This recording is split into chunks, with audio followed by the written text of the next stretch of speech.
Good afternoon, everyone, and thank you for joining Maximizing Your Profitability Through Real Estate with Mr. John Helly.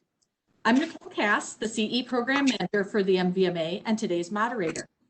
If you do have any questions during this session, please type them in the Q&A area. I'd like to introduce today's speaker. John Helly is with CAR. CAR is a commercial real estate firm specializing in serving veterinarians and other healthcare providers across the country. John and Carr have enjoyed participating in the MVMA annual meeting, the Golf Classic, and supporting member program through the years. John is excited to share his knowledge with you today. Please go ahead. Hi, thanks, Nicole, and thanks to everyone for joining. As Nicole shared, I am excited to be here with you all. And the plan is to share with you a few insights and best practices when it comes to managing your practice real estate. And as exciting as these things can be, I'll do my best. I do think that this is very relevant here, not just with the COVID age, but with so many veterinarians managing the business side of things. We're going to be offering some great insights and some great assistance here for you. So to get started, I'll just begin with a brief introduction and background on our company, CAR. Founded in 2009, we are the nation's leading provider of commercial real estate services for healthcare tenants and buyers only. So our specialty is in working with doctors. We find that there's plenty of opportunity there to be specialists. In the veterinary world, of course, spaces are unique, their demands are unique, and their value is unique. And that's the same as we look into other specialties like dental or medical. We are nationwide, and I think currently we've got more than 100 licensees across the country serving every major market. So for any of you that are in neighboring states, I personally serve Minnesota and Iowa and Western Wisconsin and soon to be the Dakotas. But if there are any that are planning to move in the future or have friends in other states, just please know that we will serve those communities likely as well.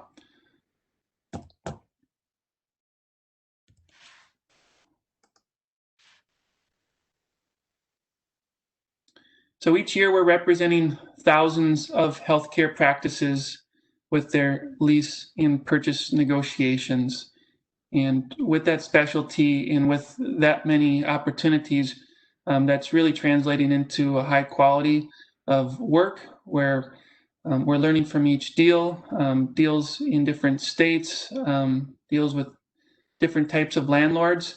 And in each transaction, we're able to apply what we've learned into your deal and your unique transaction to make sure we're getting the best possible impact. Our goal is to save our clients time and money, and we do that substantially. We're helping to avoid costly pitfalls, and we're ensuring that our clients' interests are always first and foremost and protected. To contrast that, it's common enough for a doctor to reach out directly to a landlord or a seller if they've got an interest or an opportunity on the real estate side, and the landlord or the landlord agent will pick up the phone on the other end.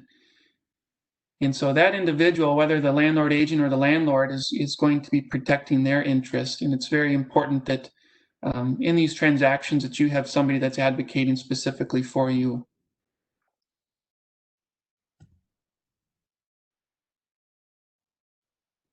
So here are the areas that we can serve our clients in the real estate world. Startups. We have doctors that are ready to start their own practice. We will assist in location selection and the negotiations of the deal points on that lease or purchase. For the practice that's been open for a few years and they're coming up on a lease renewal, there's an opportunity there for us to assist. And actually, that's a great opportunity and one that's probably most often overlooked is that lease renewal piece, and we'll probably touch on that a little bit later in the talk. But lease renewals is a key area for us to be adding value, making sure that the rates that are being proposed are at market or below market. Expansions, we're certainly hoping that our doctors are growing and are looking to fill more space and be more profitable. We will assist in that. Relocations, that can also be a way that we expand. And so we will do case studies and review different opportunities that could be near the current patient base. Additional offices, purchases, that's so oftentimes the goal, right? If we start out, maybe leasing is the best way to get going and to test the market. But as the practice grows and opportunities present, an opportunity to purchase that real estate can be a great option. And so we can review when it's best to do that with a purchase versus lease analysis, and we can assist in purchasing either the dirt to be developed or an existing building to be renovated. And practice transitions as well. We're often involved when a practice is being sold.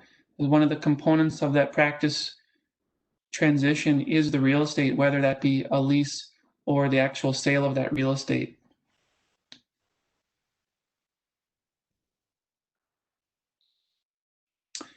So our services come at no cost to our clients. Just like residential real estate, if a buyer is looking for a home, the seller of that home has already set aside a commission for that buyer's agent. So it makes perfect sense when buying a home that you would elect to have an advocate on your side, a professional assist in the search and the negotiations for that residential home. And knowing that cost, the cost of your residential agent, is paid for by the seller. So it's the same in commercial real estate when we're looking for a lease or a purchase. Those rates that we are looking at that are either quoted or negotiated, in almost every case, they include a commission for each side of that transaction. And if you were to engage the landlord or the landlord agent without a representative, that second half of the commission is simply kept by the landlord.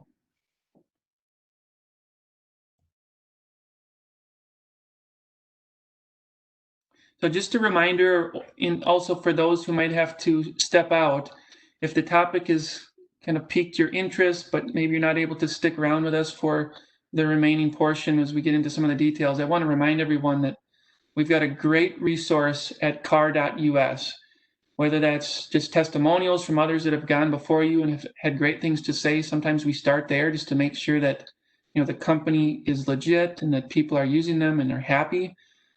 We've got great testimonials. We've got great materials and resources just to get you guys up to speed on what's happening in the commercial real estate world, what your next steps are, and of course, how to get in touch with a broker in your area.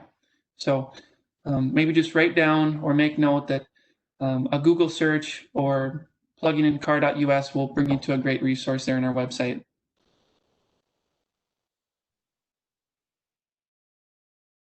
So why is this important? Why would the MVMA allow us to take your time here today and share? We certainly believe that this is incredibly important, and I think for you who are managing your practices, you probably understand that the real estate is quite likely the second highest expense right behind payroll.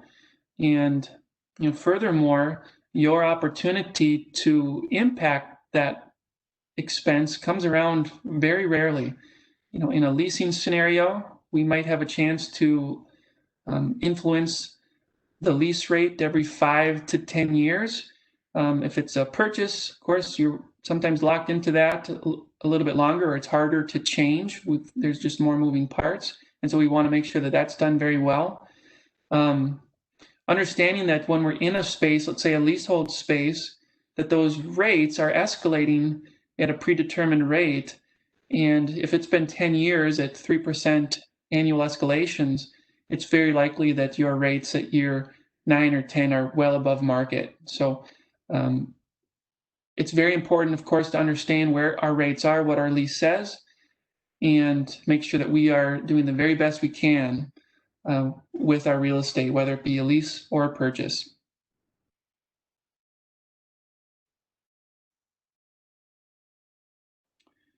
So how we achieve market rates or better than market rates is through properly executed negotiations. We need to understand that there are two sides to the negotiation, of course. In a leasing scenario, we have the landlord, and the landlord has certain interests, and to overgeneralize, the landlord's interest is to make money through the leasing of that real estate. And their idea of a fair deal is anything that a tenant will agree to. A poorly negotiated lease can cost a practice tens to hundreds of thousands of dollars over a 10-year period. And just to give you a quick kind of math lesson as to how that can work, moving a lease rate as few as $2 a square foot, which is very commonly done in our efforts here, on a 4,000 square foot space over 10 years is somewhere in that 80,000, depending on escalations, can be more than $80,000 in savings just in that rate adjustment.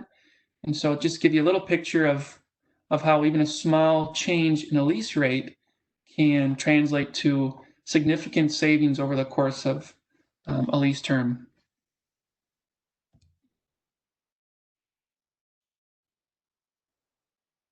Other than just the numbers and the costs associated with a lease, we need to consider, the terminology of a lease. So many of our doctors are looking forward to the potential sale of their practice, and one of the components in the valuation or the saleability of the practice is the language in that lease. And so we want to make sure that we're looking at the language that's present or that needs to be added so that we can have a transition to a new doctor that can come in and utilize the space that's under lease and take over that practice.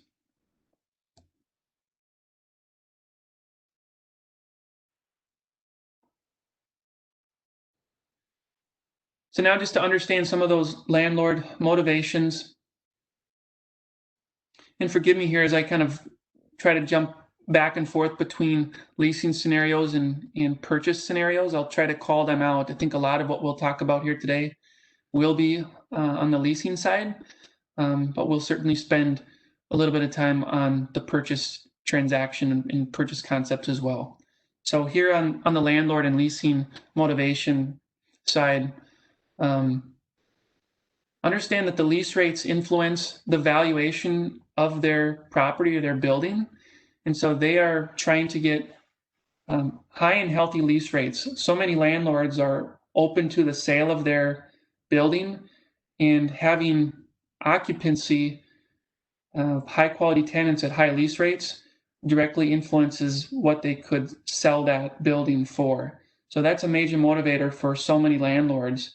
And just another reminder that when they are looking to sign up a new tenant, their desire is going to be to get as much money for that property as possible, not just for the immediate future in the monthly rents, but also for a potential sale of that property down the road. They see value in healthcare providers because they are stable and constant and healthy. They bring great traffic to their centers and rentals into their area.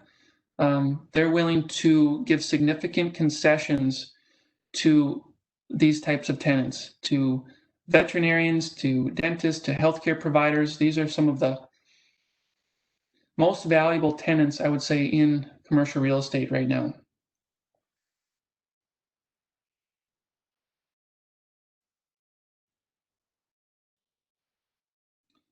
Commercial property types, this is something that we go through early on in the stage when we're working with a client to identify what's maybe the best fit for their practice model.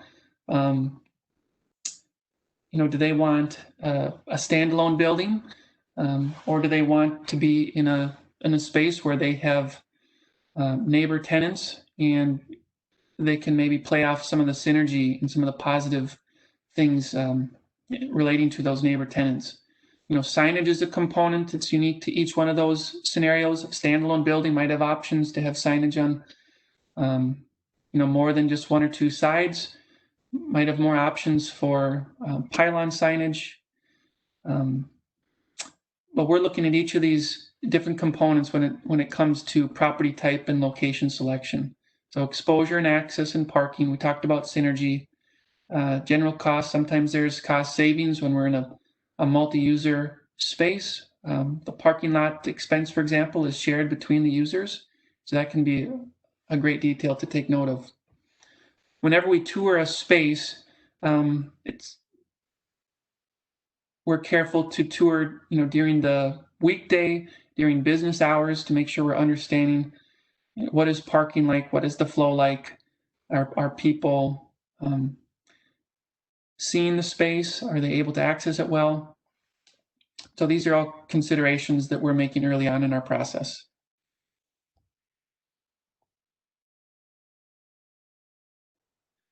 So our role is as the salesperson, as the real estate professional, but of course there are so many others that are going to be involved in a project where we're starting up a practice, relocating, expanding. And so here are just some of those individuals that are going to be part of the team. The lender, of course, is so often part of it. The attorney assists us when we're looking at reviews of leases or trying to make sure that language is appropriate in terms of assignability.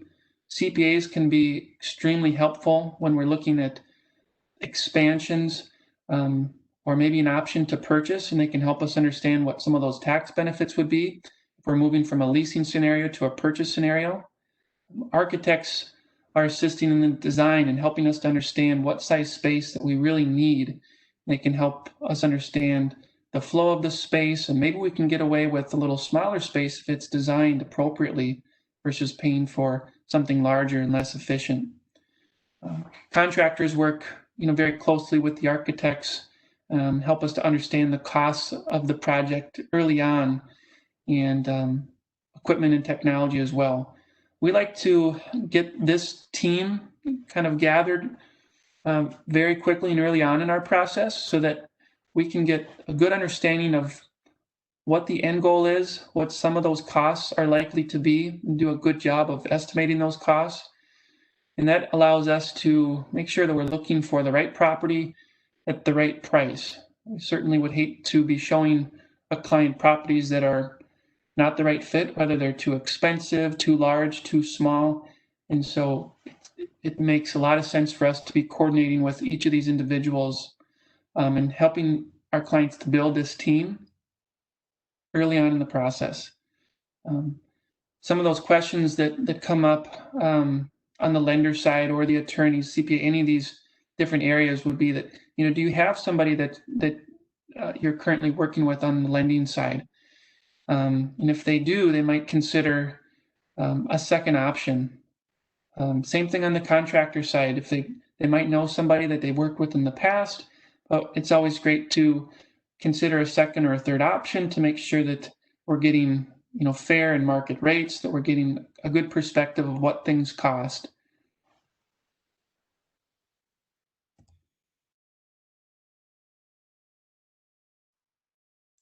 So now let's talk about some of the business points in a lease that are at stake, or the items that we're kind of working with to ensure that our clients are getting the best possible deal.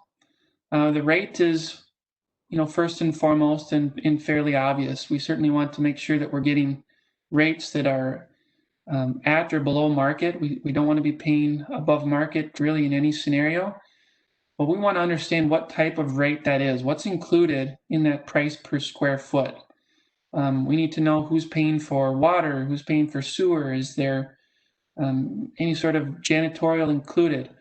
What are the community area maintenance costs or estimated tax costs, for this unit, per square foot?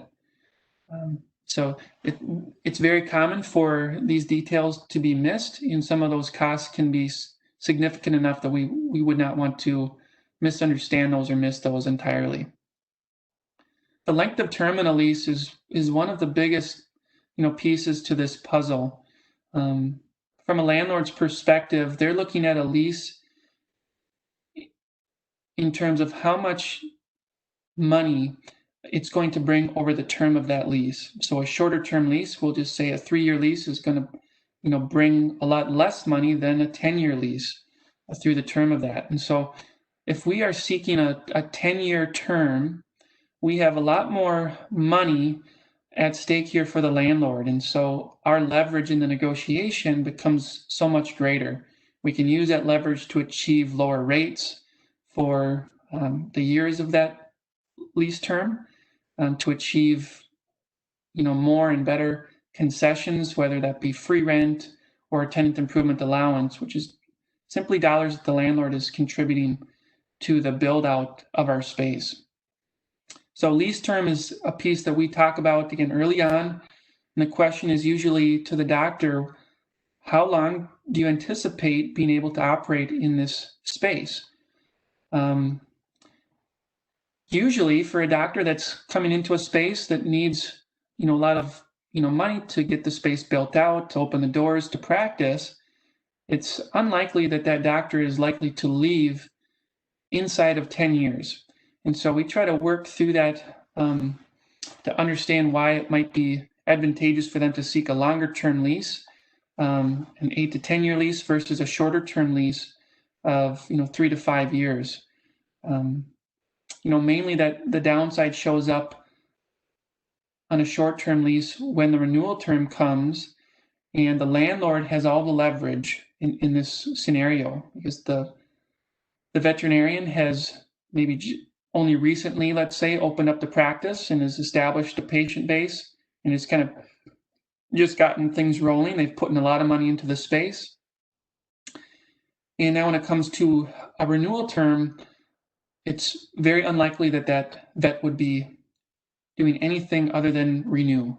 So the landlord has the option to present rates that might be above market or above what we could achieve otherwise in a longer term lease. So we will revisit that maybe later and just get into some of the details of how that works. But let's touch base on these concessions again. Free rent is simply that. It's a concession that's achieved through negotiations or that landlords use to attract high quality tenants to their space, where in the initial months of that lease term, they're staying rent free, sometimes totally rent free. Sometimes they have to pay just the tax portion or the community area maintenance portion of that lease. But at any rate, that's a major concession that we work very hard to get, whether that's a startup and we're pushing the narrative that we've got a new practice that's working to establish a patient base and get healthy in terms of cash flow, and that we need those months free to, again, just establish.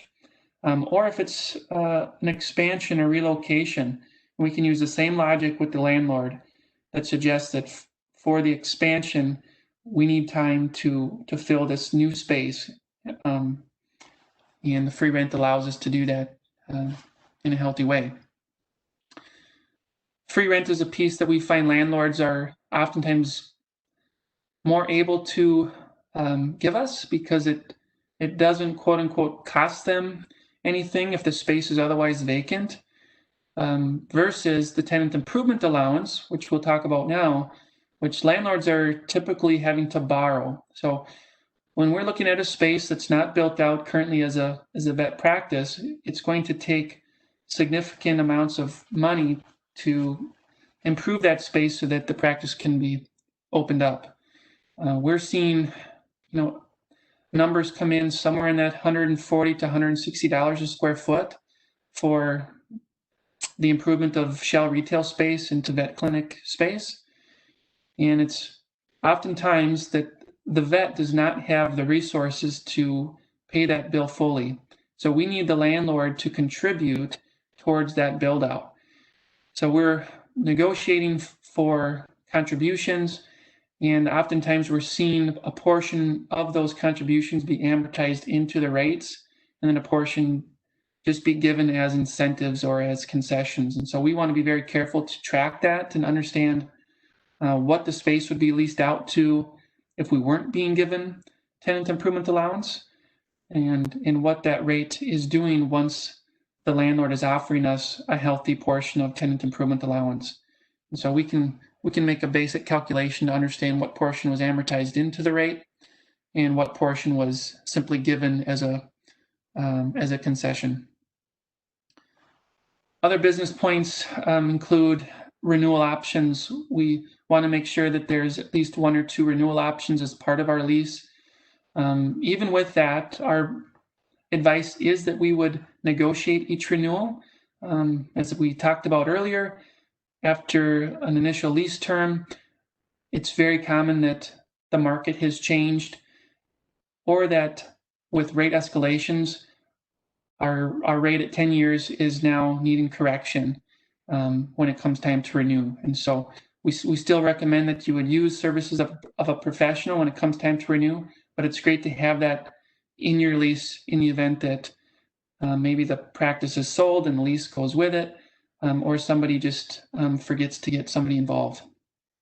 Options to purchase can also be something that's part of our negotiation, and one of the points in our lease can be a great piece to have is after a certain point in time in a lease that tenant would have the option to purchase. It's a way that they can capture some of the value that they've been putting into that space and start building equity.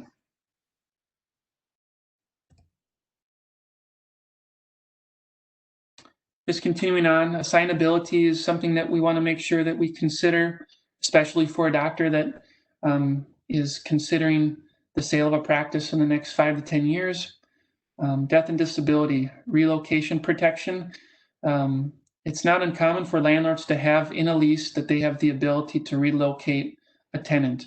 And we want to make sure that we understand what that language is, how likely that might be, and best case is just to remove that altogether.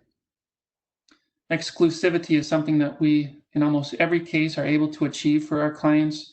We want to make sure that we don't have down the road, years later, any new tenant come into a space that might compete for your business.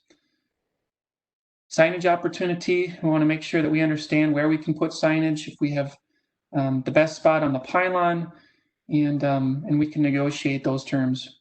Parking is another one. Sometimes we have no issue with parking. Sometimes if a lot is tight, we might be asking for a landlord to put out a couple signs in reserve out front of our space.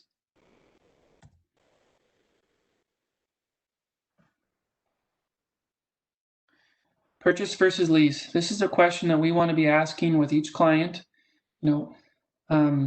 Sometimes it's really not an option to purchase, whether that be the market that we're looking in, what's available, or other details just in the financial picture. But we are often encouraging our clients to really be considering this. And just as a tool, we're putting together a spreadsheet so that we can compare a leasing scenario with a viable purchase option, just to see with tax benefits, with input from the CPA, what is the kind of apples to apples break-even point. In so many cases, we find that the purchase is a better option than the lease, even though it may not look like that at face value. So that's a service that we provide to our clients to help us understand what's better for us, looking at the big picture, purchase versus lease, and we find that can be a great tool.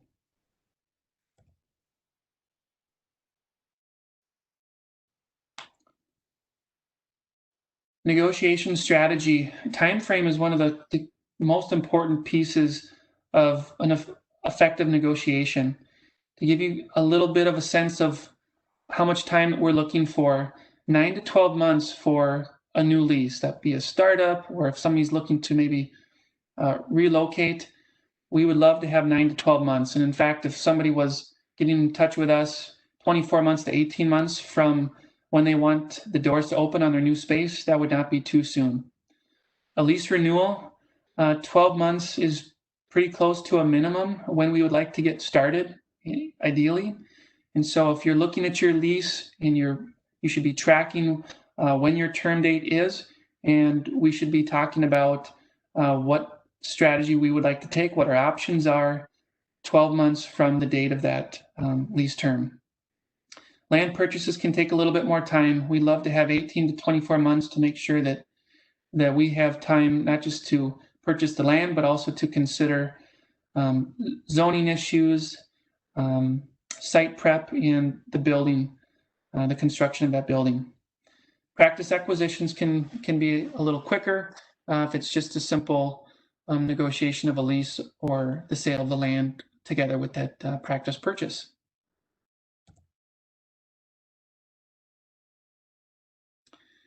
Posture is so key in our successful negotiations, and we'll just pick on the renewal scenario for a doctor that's been in the space for an initial term. We'll say maybe it's been 10 years and they've got a renewal opportunity coming up. When we get involved with that, we want to first understand, what does the doctor want to do? Do they want to stay? Are they open to relocating? Or do they really want to get out? In this case here, we'll suggest the doctor wants to stay. So many times we have doctors that have no desire to move. They want to stay put. But in order for us to make sure that we're getting the best possible deal on their lease renewal, we have to establish a posture of options. And so we might suggest, in all truth and honesty, that there is a chance that the doctor could move. We'll simply ask our client, doctor, if we found a space that was better and cheaper, would you consider relocating? And the response in every case is, yes, I would consider it. So even if it's just the slightest chance that they might consider it, that's enough for us to establish a posture where we can look to see what else is out there and demonstrate to the landlord that we're considering all of our options. We want to make the best choice for the practice moving forward. And we'd like to consider, what the best lease renewal price they could offer would be. So by taking it to, multiple offers, so to speak, looking at multiple properties and including the current landlord in that process, we're going to make sure that the current landlord is competing against the alternative options. And so in that, we should see the best possible renewal rates. That could be significant corrections. It could be concessions like free rent. It could be concessions like tenant improvement allowance that would allow a doctor to freshen up a space that's maybe gotten a little bit tired or beat up over the initial 10 years. And so we can get an initial landlord to compete aggressively for an existing tenant simply by establishing a posture of options and looking at what else is out there.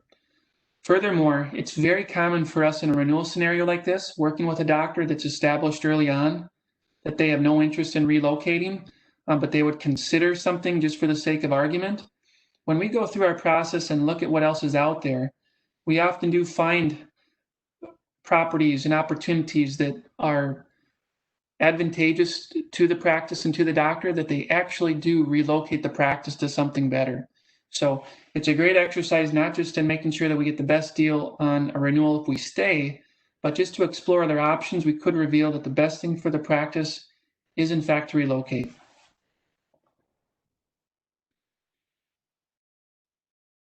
One of the things I like to remind my clients is simply that the side with the most options is going to win in the negotiation. And so by us creating a posture of options, that's really what we're trying to do. So we want to look to see what else is available. We want to have enough time to relocate if we have to. And when we do that well, we're going to make sure that we do get the best possible rates from whether it's the current landlord or a new landlord that's competing for your tenancy. Just another reminder to those who are, wondering what the motivations are of the landlord, and understanding maybe a little bit better, that their desires are typically to get the best possible deal for their side. The questions that they're asking is, does the tenant have a broker? Landlords understand that when the tenant does not have a broker, the side is completely uneven and swayed towards the landlord's favor. If there is a broker involved, the landlord wants to know, are they any good? Do they know the market? Landlord wants to know, does this veterinarian have any other options? Are they viable? And so when we talk about viable options, timing is one of the key pieces there. If we're having this conversation a month before a term date, it's a little bit harder for us to suggest that we're going to, easily and efficiently relocate the practice across the street. So when we can suggests that we have options and we're 12 months out, it's very viable to suggest to the landlord that we do have options, we can relocate. Similar thing on the renewal situation, landlords wondering, are they willing to move? We want to suggest to the landlord that yes, we are willing to move. Should we find a better option across the street, we are willing to consider it and we're willing to move. And the landlord, of course, is wondering what's the most that we can get them to pay. Their idea of a fair deal is anything that the tenant is willing to agree to.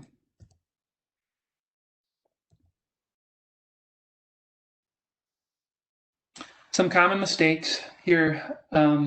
Believing the landlord or the seller will simply offer you the best terms.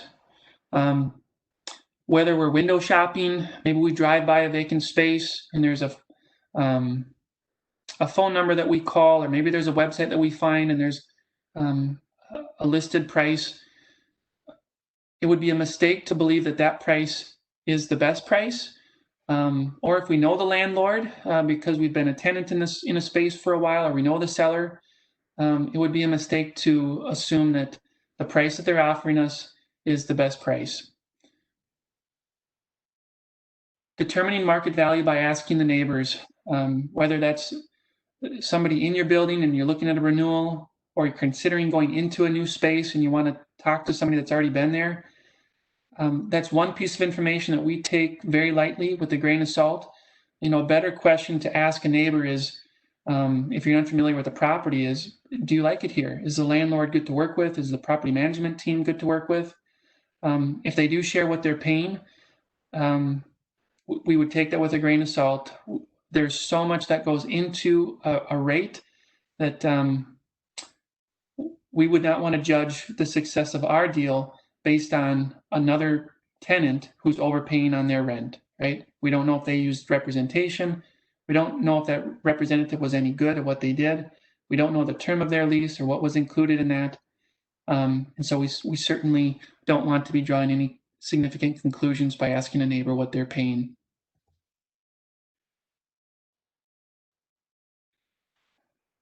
If we don't know what's available in the market or what competitive properties are offering for a tenant like a veterinarian, that would be a mistake. We would not want to be making any decisions or drawing conclusions if we don't understand the market.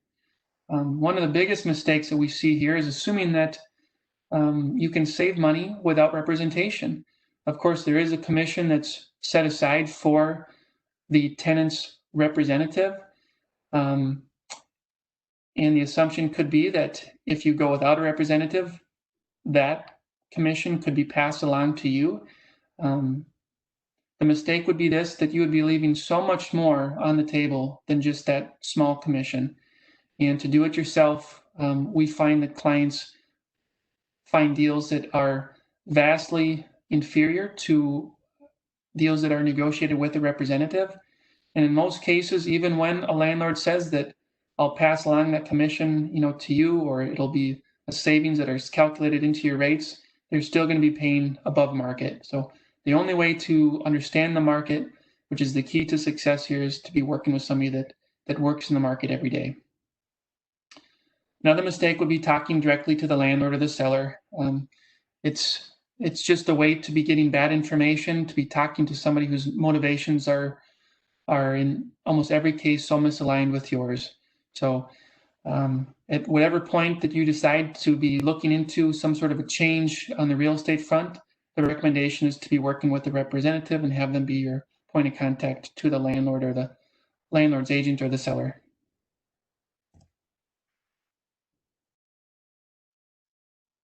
There are, of course, unique scenarios here, and we want to be sensitive to that. We oftentimes work with clients where the landlord or the seller is the former owner of the practice. There's a relationship there, and so we want to be more careful with these deals. It's perfectly appropriate, we found, to take a position in defense of the health of the practice and the business, and we can do that in a very tactful way, even when working with an owner that's very known, that there's a great relationship there.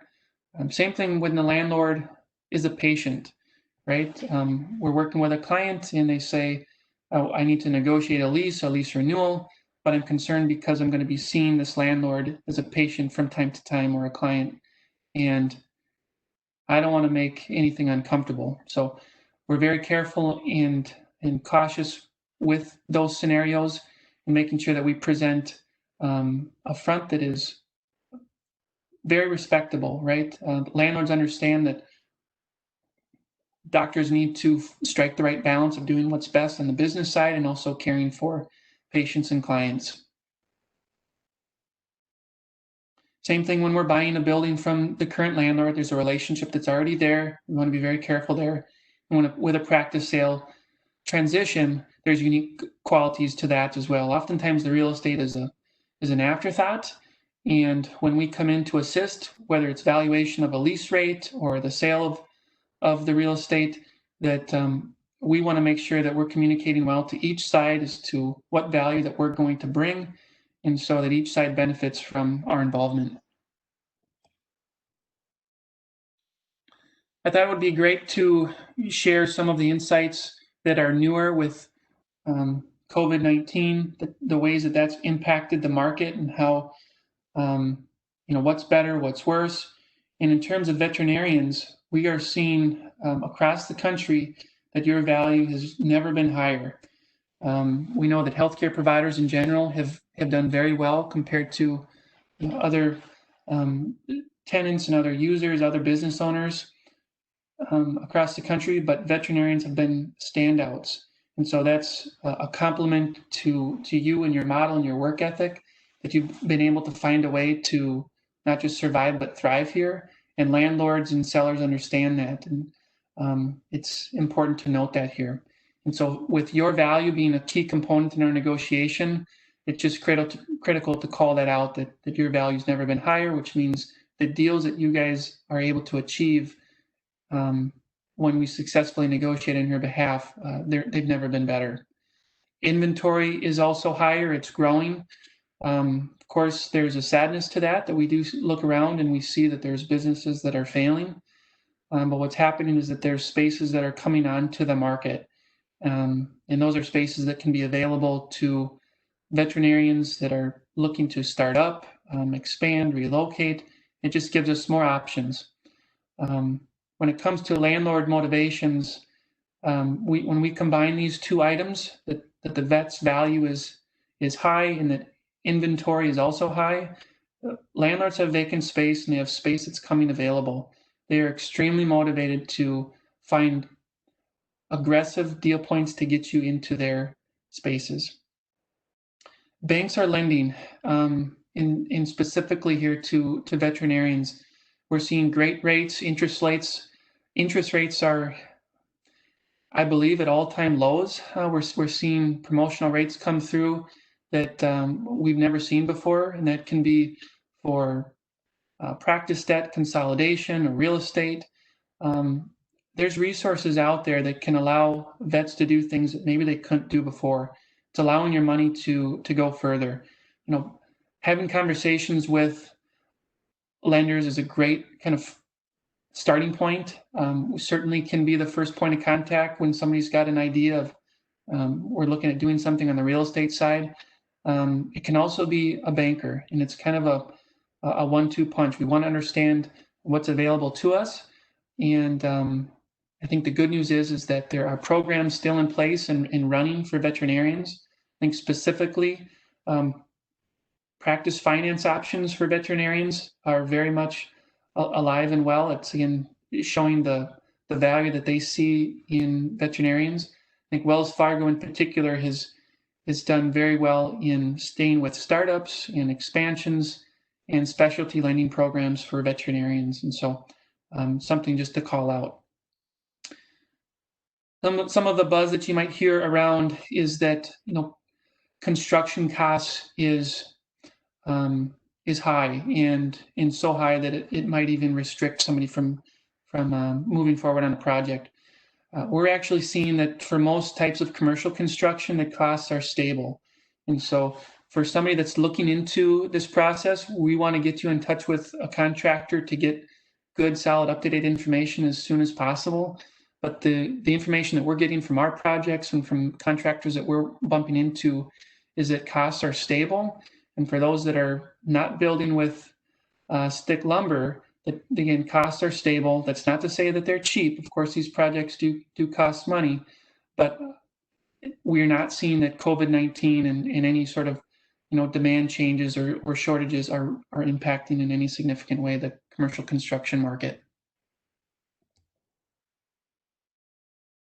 So just to summarize here, before I open it up to time for questions, hire a professional on the representation side. It does not cost you anything, and it can make the world of difference in terms of time that you save, dollars that are saved, language that's part of your lease or purchase, and just giving you the confidence to be moving forward. Give yourself enough time. I'd recommend anybody that's listening to this to take a look at your lease or reevaluate your real estate position. Make note of when your lease term date is and reach out. Understand the market and your top options. That's something that we're going to help you do. Negotiating with multiple owners, that is critical. If you're not reaching out and getting multiple offers, multiple proposals, we will not have a good sense of what the market is doing right now, and we won't be getting fair and true offers from landlords. We want them to be competing for you and understanding your value, and when we do that well, you'll get the best possible deal without question. So maximizing the opportunity, again, second highest expense behind your payroll is going to be this real estate piece, and we want to do very well with it. So